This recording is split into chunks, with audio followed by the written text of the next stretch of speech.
everyone, it's Amy again. If you know me, you know I love just about most things Disney, but mostly Disneyland. Truly to me, it is the happiest place on earth. In addition, something that I've been finding are all the inspiring quotes that Disney has had over the years. Not only Walt Disney, but also quotes in Disney movies. And you know how sometimes you're sitting there watching a Disney movie and you think, this is for kids, this has nothing for me.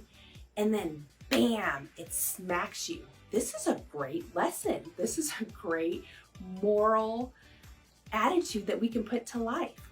Well, I ran across this one, and like I said, it really stopped me. A little consideration, a little thought for others makes all the difference. And that's from our friend Eeyore.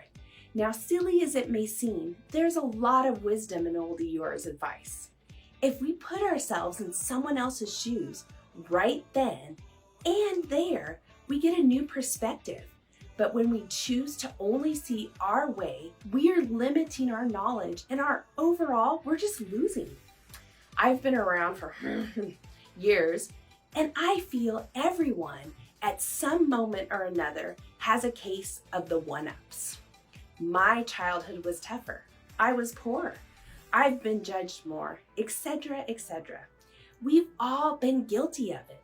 But the one thing we should be guilty of is putting ourselves in someone else's shoes. Seeing things from others' perspective gives us great knowledge and expands your thought process. If we can see why someone does something the way they do, we understand better. The Bible says, the first to speak seems right until someone else comes forward. Isn't that the case most of the time? We think we listen to one side and how much the person was wronged and how awful the other person was.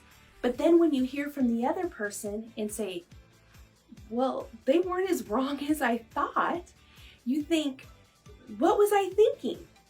If we only listen to one side, we only have one side's perspective. And I think that's what this Bible verse was trying to let us know and tell us.